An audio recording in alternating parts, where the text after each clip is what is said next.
ఆంధ్రప్రదేశ్లో కూటమి సునామీ, వైఎస్ఆర్ వెనుకంజ, భారీ ఆధిక్య దిశగా టీడీపీ ముందుకు కదులుతుంది. టీడీపీ అనే బదులు కూటమి ముందుకు వెళ్తుంది. టీడీపీ, జనసేన, భాజపా సర్వత్రా హర్షం వ్యక్తమవుతుంది. ఇన్ని సంవత్సరాల అరాచక పాలనలో మగ్గిన ఆంధ్రప్రదేశ్కి నేటితో విడుదల అనే నినాదాలు రాష్ట్రం అంతా మారుమోగిపోతున్నాయి. దీన్ని మీరు ఎలా విశ్లేషిస్తారు? ఇదొక గొప్ప చారిత్రక సన్నివేశం అని చెప్పాలి. 2019లో వైసీపీ పేరు మీద కొంతమంది వ్యక్తులు, అరాచకవాదులు, అసాంఘిక శక్తులు ఒక పార్టీ కింద, పార్టీ ముసుగులో జగన్ నాయకత్వంలో ఆంధ్రప్రదేశ్ను ముట్టడించారు. వారు ఇచ్చిన వాగ్దానాలు, అసత్య ప్రచారాలు, వారి వ్యవహార శైలి అప్పటికి ఆంధ్రప్రదేశ్ ప్రజలకు తెలియదు. రాజశేఖర రెడ్డి గారి కొడుకు జగన్మోహన్ రెడ్డి ప్రజలను కన్న తండ్రిలాగా పరిపాలిస్తాడు, రాజశేఖర రెడ్డిలాగా పరిపాలిస్తాడు. అరాచకాలకు అవకాశం ఇవ్వడు. ఆయన అప్పటికే ఊహాతీతమైన ధనవంతుడు కావడంతో అవినీతికి చర్మగీతం పాడతాడు. తమ నాయకులను కూడా అవినీతికి పాల్పడనివ్వడు అని ప్రజలు పెద్ద ఎత్తున భావించారు. ఆ క్షణాన ఆయన్ని సమర్థించని వర్గం అంటూ ఏమీ లేదు ఆంధ్రప్రదేశ్లో. ఆడవాళ్ళు, మగవాళ్ళతో సహా వాళ్ళు ఏ కేటగిరీ చెందిన వారైనా, ఎంప్లాయీస్ కావచ్చు, ఉపాధ్యాయులు కావచ్చు, రైతులు కావచ్చు, రైతు కూలీలు కావచ్చు, మధ్యతరగతి వాళ్ళు కావచ్చు, ఎవరైనా సరే, విద్యార్థులు కావచ్చు, నిరుద్యోగులు కావచ్చు, ఉద్యోగులు కావచ్చు, ఆయన్ని సమర్థించకపోతే భూకంపం వచ్చేసి ప్రపంచం తలకిందులైపోద్దన్నంతగా ఆయన అభిమానించి ఓటేశారు. 151 సీట్లు వచ్చినాయి. అది ఒక అబ్బురం. తర్వాత వైసీపీ ముసుగులో ఉన్న వ్యక్తుల అరాచకాలు మెల్లమెల్లగా రాష్ట్రాన్ని కబళించేస్తున్న తీరు ప్రజలు ఆశ్చర్యపోయారు. అందులో నాయకుడు అని చెప్పుకోదగిన వాళ్ళు ఎవరూ లేరు. సరే, జగన్ ఆ పార్టీకి అధ్యక్షుడు, ముఖ్యమంత్రి కాబట్టి ఆయన నాయకుడు అని అనుకుంటే, ఇక తర్వాత నాయకుడు అనేవాళ్ళు ఎవరూ లేరు. అందరూ కూడా దోపిడీదారులు, అరాచకవాదులు, భాష బూతుల పంచాంగం మాట్లాడేవాళ్ళు, వీళ్ళు మంత్రులు. డెరోగేటరీ స్పీచ్ అనేది చాలా ఎక్కువైపోయింది. జగన్ గారికి వ్యక్తిగతంగా కార్యదర్శిగా గానో, వ్యక్తిగత అనుచరుడుగానో ఉన్న సజ్జల రామకృష్ణారెడ్డి రాష్ట్ర పరిపాలన చేయటం. ఒకప్పటి జర్నలిస్ట్. ఆయన ఎమ్మెల్యేనా కాదు, ఎన్నికయ్యాడా కాదు, మంత్రి కాదు, కానీ ఆయన ప్రభుత్వం తరఫున మాట్లాడుతుంటే జనం ఆశ్చర్యపోయారు. ఇతనెవరు వచ్చి పరిపాలన చేయటం అని రూలర్ అనుకున్నారు. అసలు ఒకటి కాదు, సర్వ అరాచకాలకు ఆ ముఠా నిలయమైంది. జనం తట్టుకోలేకపోయారు. అసలు ఎక్కడికక్కడ దౌర్జన్యాలు. ఏదో ఒక రోజు నాడు దీనికి విరుగుడు ఉంటుంది అని నేను గత 4-5 ఏళ్లగా పబ్లిక్ పర్సెప్షన్ పట్టించుకుంటున్న ఆయనలారా, మీరు పబ్లిక్ పర్సెప్షన్ పట్టించుకోవట్లేదు, మీరు చేసేదే పాలన అనుకుంటున్నారు, మీ అరాచకమే పాలన అనుకుంటున్నారు. ఒక్కొక్క నియోజకవర్గంలో గ్రామ స్థాయి నుంచి రాష్ట్ర స్థాయి వరకు ఒక్కొక్క రకం పిన్నెల్లి రామకృష్ణారెడ్డి ఉన్నారు, ఇది మీకు నష్టం చేస్తుంది అని నేను చాలా సందర్భాల్లో రాశాను, చెప్పాను. కానీ అంత తీరిక, ఓపిక ఉండే నాయకులు దాంట్లో ఎవరు లేరు. వెరీ సింపుల్ రీజన్, స్టార్ క్యాంపెయినర్లు ప్రతి పార్టీకి ఉంటారు. ఎలక్షన్ టైంలో తెలుగుదేశానికి కూడా చాలామంది ఉన్నారు. వైసీపీకి వచ్చేటప్పటికి జగన్ తప్ప ఇంకెవరు లేరు. అంటే ఒక ఊరు వెళ్ళి ఒక మీటింగ్ పెట్టి 10 మంది ఓటర్లను కన్విన్స్ చేసే స్థాయి గల నాయకుడు ఎవరు లేరు. ఎవరికాళ్ళు భూములు దవ్వుకోవటం, కొండలు దవ్వుకోవటం, మైన్స్ దవ్వుకోవటం, ఇసుక దవ్వుకోవటం, అడ్డం తిరిగిన వాళ్ళ మీద దౌర్జన్యం చేయటం, పోలీసులతో కేసులు పెట్టించటం, సమాజం మొత్తాన్ని కూడా ఈ 5 ఏళ్లలో ఈ వైసీపీ పేరు మీద ఉన్న ముసుగులో ఉన్న వ్యక్తులు పొల్యూట్ చేసి పారేశారు. దోపిడీ రాజ్యానికి కేంద్రంగా కాలుష్యం చేసి పారేశారు. చివరికి సోషల్ మీడియాలో కూడా కులాల వారీగా విడిపోయి జగన్ పార్టీని సమర్థించేవాళ్ళు, ఎందుకు సమర్థిస్తారో వాళ్ళకి తెలియదు, కానీ తిట్టాలి టీడీపీని. అలాగే టీడీపీని సమర్థించక తప్పని పరిస్థితి ఏర్పడిన వాళ్ళు వైసీపీని తిట్టడం, లాజిక్ అనేది లేకుండా, ఒక పద్ధతి లేకుండా, చంద్రబాబు అని ఎక్కడన్నా ఒక మెన్షన్ వచ్చిందనుకో, ఏడ్చాళ్లే అని ఒకటి కామెంట్ పెడతాడు. అడిగేంటంటే చివరి ఏదో ఉంటుంది తోక, జగన్ కొన్న తోక. సామాజిక వర్గానికి సంబంధించిన వ్యక్తి కాబట్టి ఇది మా సామాజిక వర్గానికి సంబంధించిన పార్టీ అనే ఉద్దేశంతో వీళ్ళు వాళ్ళ గురించి తప్పుడుగా మాట్లాడడం తప్ప నిజానికి రాజకీయానికి వాళ్ళకి సంబంధం లేదు. అసలు ఏ సంబంధం ఉండదు, కూడా తెలియదు, అసలు ఏ సంబంధం ఉండదు. అవును, కానీ సమర్థించాల్సిందే, చంద్రబాబును వ్యతిరేకించాల్సిందే. సోషల్ మీడియాలో ట్రెండ్, దానికోసం జగన్ ఒక సోషల్ మీడియా గ్యాంగ్ని తయారు చేయటం, పేటిఎం బ్యాచ్లు, పేటిఎం ఎనలిస్టులు, పెద్ద పెద్ద బాగా బతికిన వాళ్ళు కూడా చివరికి పేటిఎం ఎనలిస్టులు అయిపోయారు. పేటిఎం అనలిస్ట్ అంటే నాకు ఇప్పుడు మిమ్మల్ని ఒక ప్రశ్న అడగాలని ఉంది. సాధారణంగా ఎగ్జిట్ పోల్స్ ఎప్పుడైతే విడుదలవుతాయో చాలా సంస్థలు చూస్తే, అంటే 2 సంస్థలు ప్రధానంగా పరిశీలించినట్లయితే వైఎస్ఆర్సీపీకే మొగ్గు చూపించాయి. వైఎస్ఆర్సీపీ ఖచ్చితంగా మళ్ళీ తిరిగి గవర్నమెంట్ ఫామ్ చేస్తుంది, గవర్నమెంట్ పవర్లోకి వస్తుంది అని చెప్పాయి. ఈ 2-3 సంస్థలు మినహాయిస్తే మిగతా సంస్థలన్నీ కూడా కూటమి వైపే ఉన్నాయి. అంటే కూటమి వైపు ఉండడం అని కాదు, కూటమే గెలుస్తుందని చెప్పి నిర్ధారించాయి. బట్ ఇప్పుడు చూస్తే ఆ 2-3 సంస్థలు మినహాయిస్తే ఎవరైతే కూటమి గెలుస్తుందని చెప్పారో వాళ్ళ అంచనానే కరెక్ట్ అయింది, వాళ్ళ అంచనానే నిజమైంది. అలాంటప్పుడు ఈ 3 సంస్థలు ఏవైతే వైఎస్ఆర్సీపీ గెలుస్తుంది, భారీ మెజారిటీతో గెలుస్తుంది అనే అంచనా వేశాయో అవి వైఎస్ఆర్సీపీ అనుకోవచ్చా, లేదంటే వాళ్ళ అనాలిసిస్ ఏదైతే ఉందో, ఆ ప్రిడిక్షన్స్ ఏవైతే ఉన్నాయో అవి తప్పు అని భావించాలా? అసలు ఎగ్జిట్ పోల్ అనేది నేను నమ్మను. అది టీడీపీకి అనుకూలంగా చెప్పినా, వైసీపీకి అనుకూలంగా చెప్పినా వాళ్ళకి చెప్పడానికి తగిన ఇన్ఫ్రాస్ట్రక్చర్ ఏమీ లేదు. కాకపోతే పబ్లిక్ యాంగరు, ప్రజల్లో వ్యక్తమవుతున్న అసమ్మతి, అసహనం, అవి చూసి ఏయో కాసిన లెక్కలు వేస్తే వేయొచ్చు. కానీ ఎగ్జిట్ పోల్ అనేది శాస్త్రీయ పద్ధతి అనేది మన ఆంధ్ర రాష్ట్రంలో అట్లీస్ట్ లేదు. ఇప్పుడు అంటే కొన్ని సర్వే సంస్థల్ని 2-3 రోజుల నుంచి ఎవరైతే వాళ్ళని స్టూడియోకి పిలిచి వాళ్ళతో ప్రశ్నలు సంధిస్తున్నారో, ఈ యాంకర్స్ కానీ అనలిస్టులు కానీ వీళ్ళంతా కూడా వాళ్ళు చెప్పడం ఏంటంటే, మేము గ్రౌండ్ లెవెల్లోకి వెళ్ళాము, గ్రౌండ్ రిపోర్ట్ తీసుకున్నాము, డోర్ టు డోర్ అందరి దగ్గరికి వెళ్ళి మేము అందరి దగ్గర నుంచి మేము సమాచారాన్ని సేకరించిన తర్వాతే మేము విశ్లేషించి డేటా సైన్స్ టూల్స్ని వాడుకొని మేము ఈ రిపోర్ట్ అనేది ఇచ్చాము, మాది క్రెడిబిలిటీ 100% మా దానికి ఫిడిలిటీ ఉంది అని చెప్పేసి వాళ్ళు చెప్తున్నారు. చాలా సంస్థలు కూడా ఇలాగే చెప్తున్నాయి. ప్రతి వాళ్ళు డోర్ టు డోర్ వెళ్ళి మేము అనలైజ్ చేసాము, అందరినీ అడిగాము, ఏ పార్టీ వస్తుంది, మీరు సంక్షేమ పథకాలను తీసుకుంటున్నారా లేదా, మీరు ఏ పార్టీకి ఓటేస్తారు, ఏ పార్టీ రాబోతుంది 2024లో అనేది వాళ్ళు. ఇప్పుడు వాళ్ళు ఏమన్నా డిబేట్ల కోసం చెప్పొచ్చు, ఏదో ఒకటి మాట్లాడవచ్చు, తమకు క్రెడిబిలిటీ ఉందని చెప్పుకోవడానికి ఏదైనా ప్రయత్నం చేయొచ్చు. కానీ ఏ ఎగ్జిట్ పోల్కి ఆంధ్రప్రదేశ్లో ఏ రకమైన క్రెడిబిలిటీ లేదు. నేను ఆంధ్రప్రదేశ్ గురించి మాట్లాడుతున్నా.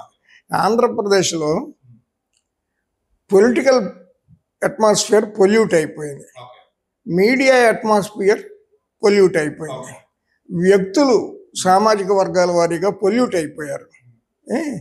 అయితే వీళ్ళందరూ కలిపి ఒక 200-300 మందే ఉంటారు. కానీ ఓటర్స్ ఎంతమంది ఉన్నారు? 4 కోట్ల మంది ఉన్నారు.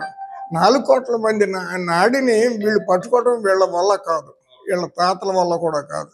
అంచేత నేను ఎగ్జిట్ పోల్ నమ్మను. కానీ ప్రజల్లో తీవ్రమైన అసహనం ఉంది, మీరు దెబ్బతింటారు అని నేను గతంలో కొన్ని వీడియోల్లో చెప్పాను, కొన్ని ఆర్టికల్స్ కూడా రాశాను. క్రెడిబుల్ లీడర్ అనేవాడు వైసీపీలో లేడు. ఓకే, రాజశేఖర రెడ్డి గారు గవర్నమెంట్లో ఉన్నారంటే ఎట్లాంటి వాళ్ళు ఉన్నారు? రాజశేఖర రెడ్డి గారు ఉన్నారు అంటే కాంగ్రెస్ కి సంబంధించిన వ్యక్తి, వైఎస్ఆర్సీకి సంబంధించిన వ్యక్తి కాదు. బట్ ఆయన బొమ్మను పెట్టుకొని ఆయనకి కేవీపీ రామచంద్రరావు గారు అడ్వైజర్. ఇక్కడ జగన్కి సత్తల రామకృష్ణారెడ్డి, ఈయనకి ఏమన్నా పబ్లిక్ లైఫ్లో అనుభవం ఉందా? గతంలో ఎమ్మెల్యేగా గెలిచాడా, మంత్రి చేశాడా, అన్ని విషయాలు ఈయన మాట్లాడతాడు. గుడ్ గవర్నెన్స్ సిస్టమ్ ని ఎలా ఎగ్జిక్యూట్ చేయాలనేది ఎరిపప్పలు అనేది వైసీపీకి గట్టి నమ్మకం. Okay. డబ్బులు పడేస్తే ఓట్లు వేస్తారు అనేది వైఎస్ఆర్సీపీ నమ్మకం. చాలా గట్టి నమ్మకం. మనం ఎన్ని అక్రమాలు చేసినా ఎన్ని అక్రమాలకు పాల్పడినా వాళ్ళకి 4 రూపాయలు పారేస్తే విసిరేస్తే మరి జగన్ గారు పబ్లిక్ మీటింగ్లో సిద్ధం సభల్లో ఏం చెప్పారు? ప్రతి కుటుంబానికి మేలు జరిగితే ఈ బిడ్డను ఆశీర్వదించన్నారు. అంటే ప్రతి కుటుంబానికి 5 రూపాయలు 10 రూపాయలు ఇచ్చానని ఆయన చెప్పడం. అంటే మేలు అంటే డబ్బులు ఇవ్వడమే.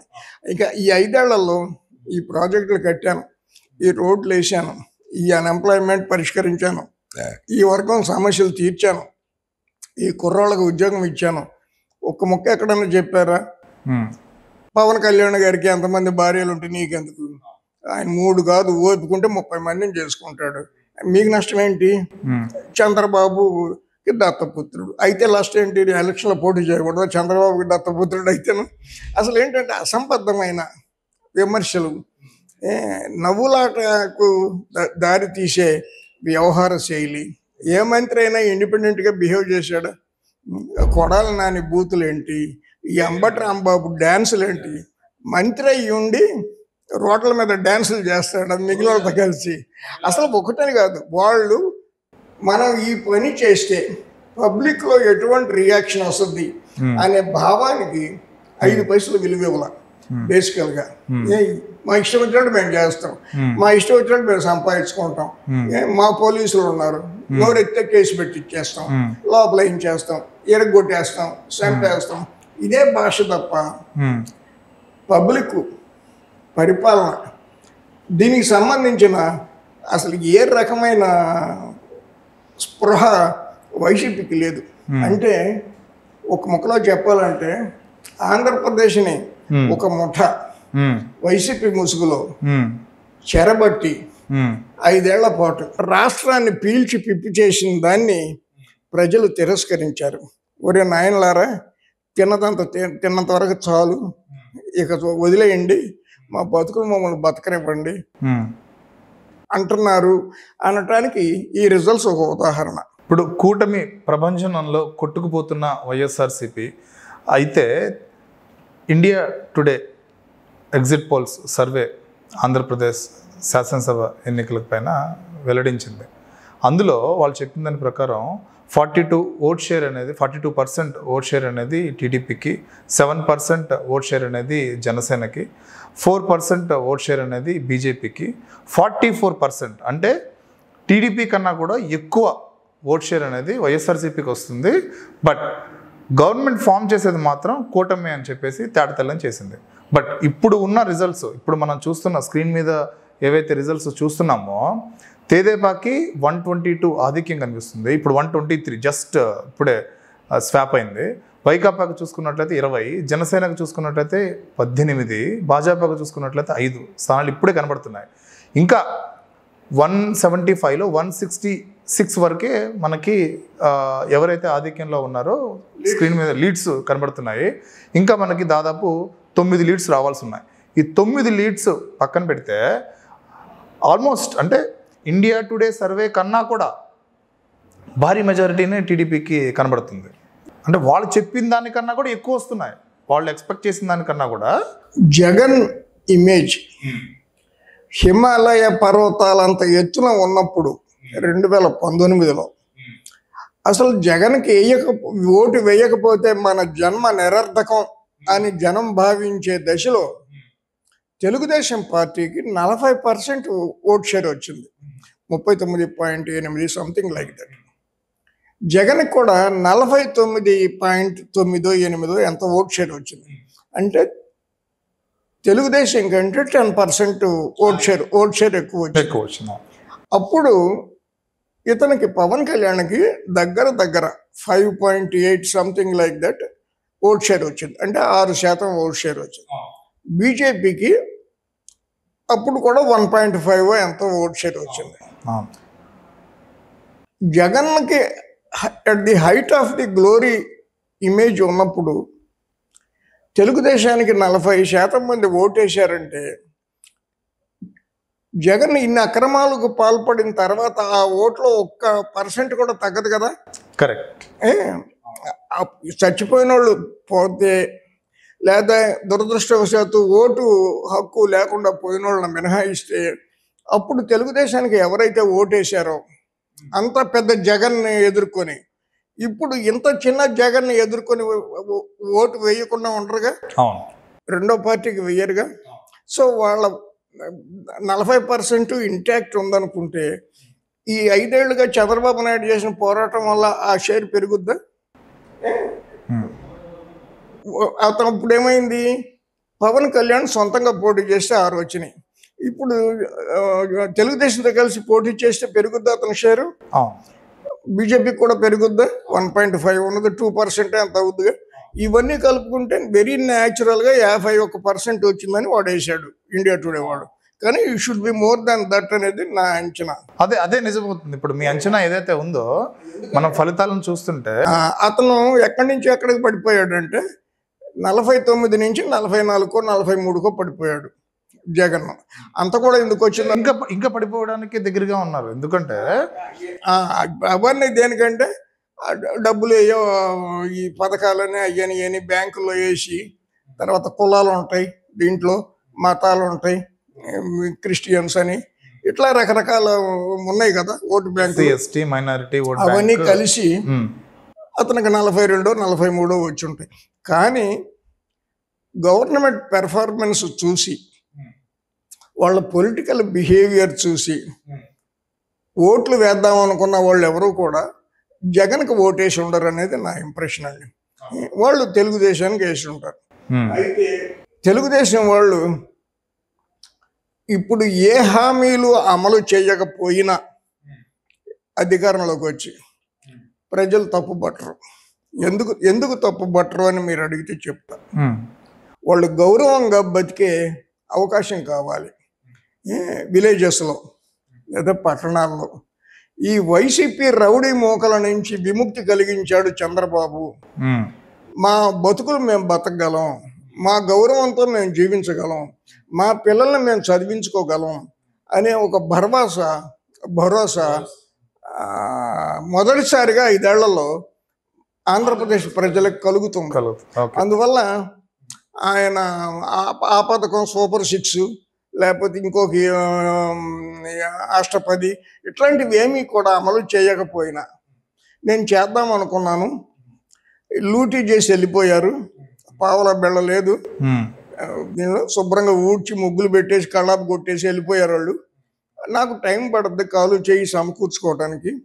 నేను మీకు ఇచ్చిన హామీలు నాకు అన్నీ గుర్తున్నాయి, నేను అమలు చేస్తాను, కానీ ఐ నీడ్ సమ్ టైం అని చంద్రబాబు నమ్మితే సపోర్ట్ చేయడానికి ప్రజలు సిద్ధంగా ఉంటారు అనేది నా యొక్క భావన.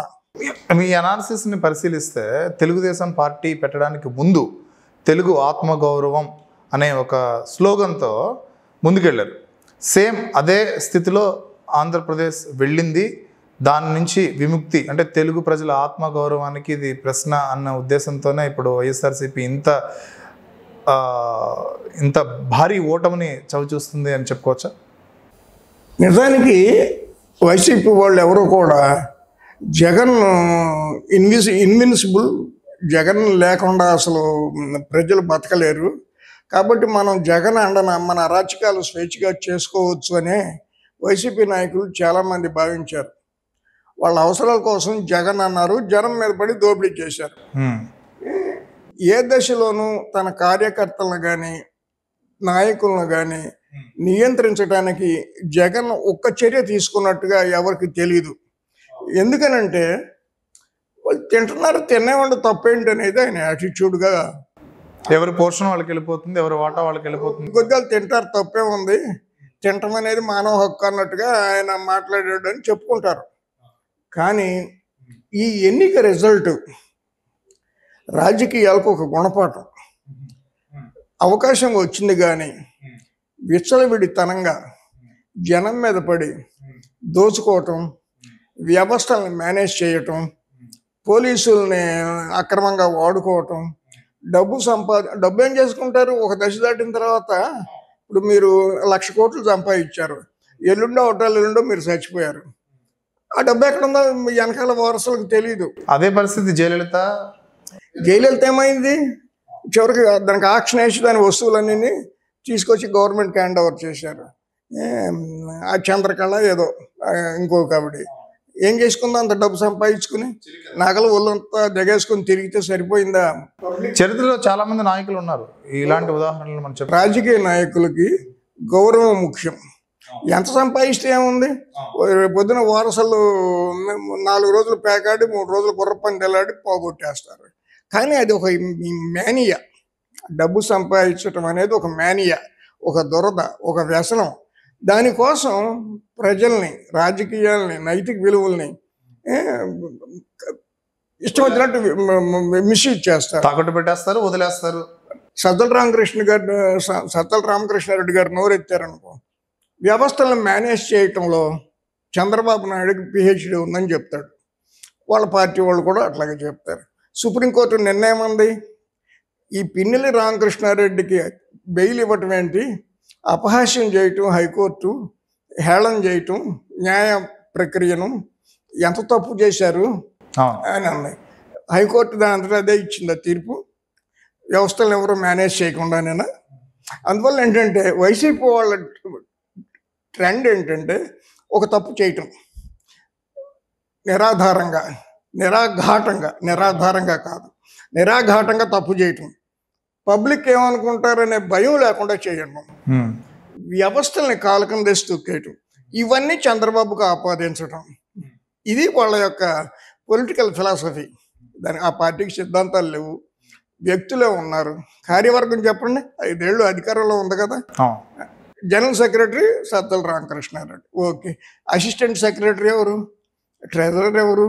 కార్యవర్గ సభ్యులు ఎవరు? పార్టీ ఉపాధ్యక్షుడు ఎవడు? ఏం లేదు. ఒక సమూహం మిడతల దండు గనక మన వేరుశనగ పొలం మీదో లేకపోతే కార్న్ ఫ్లేక్స్ మొక్కజొన్న కండెల పొలం మీద పడి ధన్మని పీల్చేసి మళ్ళీ ఎగిరిపోతుంది చూడండి, కనపడవు ఎక్కడికి వెళ్తాయి. ఆ టైపు పార్టీ ఇది. ప్రజలు గమనించారు, వాళ్ళకి చెప్పాల్సిన తీర్పు చెప్పాలి. మళ్ళీ అవకాశం రావాలి అంటే వైసీపీకి పూర్తిగా 100% ప్రక్షాళన జరగాలి. ఇప్పుడు అరాచక సంఘటనలకు ఎవరెవరు బాధ్యులు వాళ్ళందరినీ రాజకీయాల నుంచి బహిష్కరించాలి. ఒక కొత్త ఆలోచనతో మళ్ళీ ప్రజల ముందుకు వస్తే, తెలుగుదేశం అప్పుడు ఫెయిల్ అయితే మళ్ళీ వైసీపీ ఇంకా చూస్తారేమో, కానీ వైసీపీ చరిత్ర ప్రస్తుతానికి ముగిసింది అని అనుకోవచ్చు మనం. ఓకే. ఎగ్జిట్ పోల్స్ రిలీజ్ అయిన తర్వాత చాలామంది జ్యోతిష్కులు చాలా స్టూడియోస్లోకి వచ్చారు. వాళ్ళు అంటే టీడీపీ గెలుస్తుందని, వైఎస్ఆర్సీపీ గెలుస్తుందని, చాలామంది వైఎస్ఆర్సీపీ గెలుస్తుందని చెప్పేసి చెప్పారు. ఇప్పుడు వాళ్ళ అంచనాలు ఏవైతే ఉన్నాయో ఈ రిజల్ట్స్ని చూస్తే మొత్తం తారుమారైపోయాయి. జనసేన 21 స్థానాల్లో పోటీ చేసి 19 స్థానాల్లో ఆధిక్యంలో ఉంది. అలాగే వైఎస్ఆర్సీపీ 175 అసెంబ్లీ స్థానాల్లో 20 స్థానాల్లో ఆధిక్యంలో ఉంది. అంటే జనసేన క్లీన్ స్వీప్ అంటే క్లీన్ స్వీప్ అని చెప్పకూడదు, బట్ 95% అబోవ్ స్థానాల్లో తన ప్రాముఖ్యతని తను గెలవడానికి సిద్ధంగా ఉంది. కానీ వైఎస్ఆర్సీపీ కనీసం జనసేనని కూడా బీట్ చేయలేకపోయింది. ప్రతిపక్షంలో అసెంబ్లీలో ప్రతిపక్షం అనేది ఉంటుందా, ఉండదా? అలాగే ఈ జ్యోతిష్కులు ఏవైతే చెప్పారో వాళ్ళ అంచనాలు కూడా మొత్తం తారుమారైపోయాయి. వాళ్ళు ఎందుకు అలా చెప్పారు? అసెంబ్లీలో 175 స్థానాలు ఉన్నాయి కదా, 10% స్థానాలు అంటే 18 స్థానాలు. 175ని నెక్స్ట్ ఫిగర్కి మారిస్తే 180 చేసుకుంటే 18 స్థానాలు వస్తే ప్రతిపక్ష నాయకుడి హోదా దక్కుద్ది. చంద్రబాబు నాయుడు గారికి 23 వస్తే ప్రతిపక్ష హోదా దక్కకుండా చూడటం కోసం అందులో ఒక 5-6 లాగేద్దామని విశ్వ ప్రయత్నం చేశారు. సరే, 3 ఎంతమందో పోయారు. అయినప్పటికీ కూడా ప్రతిపక్ష హోదా ఇబ్బందికరంగా ఉండే విధంగా మనుషులు పారిపోలే. చంద్రబాబు నాయుడు గారు ప్రతిపక్షంగానే కొనసాగారు. ఇప్పుడు వచ్చిన అసెంబ్లీలో ఇప్పుడు లీడ్స్ కనపడుతున్న 20 స్థానాల్లో వైకాపా గనక ఉమ్, గెలవగలిగితే ప్రతిపక్ష హోదాకి డోకా ఉండదు. ఓ అంతకన్నా పెరగదనుకుంటున్నారా మీరు? 20 స్థానాల ఆధిక్యంలో వైకాపా ఉంది. 20 స్థానాల్లో ఆధిక్యతలో ఉన్నారు. ఆ, అందులో ఒక 3 గనక జారిపోతే, ఓ ఉమ్, 17 దగ్గర ఆగిపోతే ఉమ్, ప్రతిపక్ష హోదా దక్కదు. ఉమ్. భారీ ఓటమి, ఘోర ఓటమి.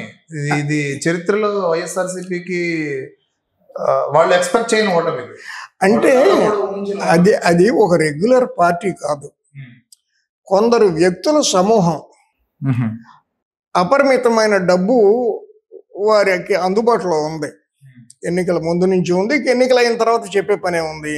ఉమ్, సో ఆడింది ఆట పాడింది పాటే తప్ప ప్రభుత్వ యంత్రాంగాన్ని చేజెక్కించుకొని ప్రభుత్వ యంత్రాంగాన్ని కబ్జా చేసి ఉమ్, మామూలు వ్యక్తులు కూడా వాళ్ళు ఎట్లా కావాలంటే అట్లా ఆడారు కాబట్టి ప్రజలు ఈ తీర్పు ఇచ్చారు.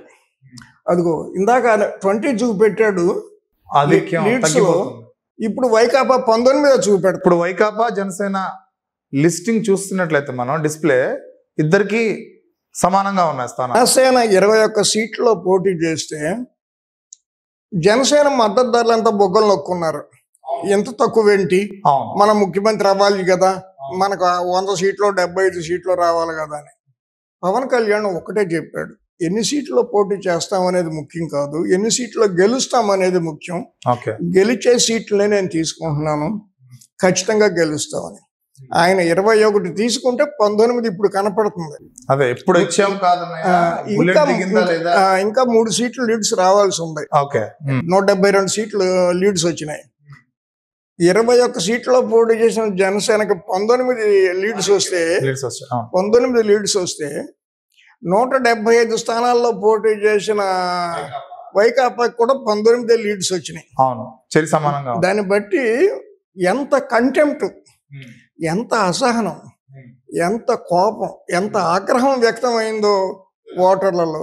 వీళ్ళు డబ్బులు ఇచ్చారు, తెలుగు ప్రజలు పోలీసులను పెట్టారు, అనుకూలమైన అధికారులను పెట్టారు, ఎక్కడికక్కడ ఎక్కడ గవర్నెన్స్ లేకుండా పోయింది. ఇప్పుడు 10 రోజుల కిందట విజయవాడలో నీరు కలుషితమయ్యి చాలా మంది ప్రజలు చనిపోయారు.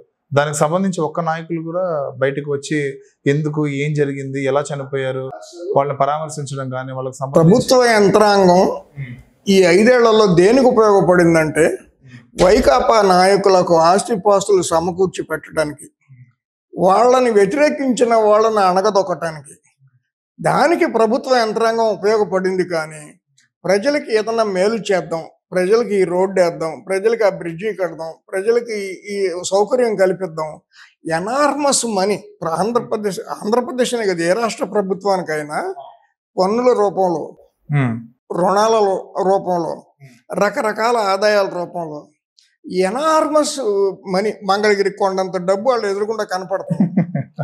కనపడినప్పుడు దాంట్లోంచి how much we can get back, ప్రజల సంగతి వదిలేసాయి, మనం ఎంత తినేయగలం అనే క్రైటీరియాతోనే గత 5 ఏళ్లుగా సిస్టమ్. తర్వాత ఏంటంటే ఇప్పుడు ఎవడన్నా వైసీపీ నాయకుడు ఏదో చిన్నాడని వచ్చింది అనుకోండి, దీని చంద్రబాబు కుట్రే కారణం అని వీళ్ళు చెప్పడం. అదే ఇప్పుడు అది జరిగింది కదా వివేకానంద రెడ్డి హత్య కేసులో. 2019 ముందు వివేకానంద రెడ్డి హత్య కేసుని అలాగే వాడుకున్నారు. అదే దేనికైనా సరే అసలు వాడుకున్న తర్వాత మళ్ళీ అంటే వాళ్ళు ఏమనుకున్నారంటే చంద్రబాబుకి 23 స్థానాలే వచ్చినాయి కనుక ఏ విషయంలో అయినా చంద్రబాబుని నిందిస్తే ప్రజలు హర్షిస్తారు అని అనుకున్నారు. హర్షిస్తారు, ఒక దశ దాటే వరకు హర్షిస్తారు. ఇప్పుడు కూరలో ఉప్పు వేయండి, ఉప్పు విడిగా తినలేరు కానీ కూరలో వేస్తే టేస్ట్ వస్తుంది. కానీ అది పరిమితి దాటి ఉప్పు వేస్తున్నారు అనుకోండి, అదే పనిగా ఆ కూర నోట్లో పెట్టుకోవడానికి పనికి వస్తుంది, అసలు పనికిరాదు. పారేయటానికి కూడా కుక్కలు కూడా తినవు, పారేసినా కూడా అంత. అబద్ధాన్ని ఎప్పుడు నిజం చేయలేరు, అది ఎప్పుడు అబద్ధమే.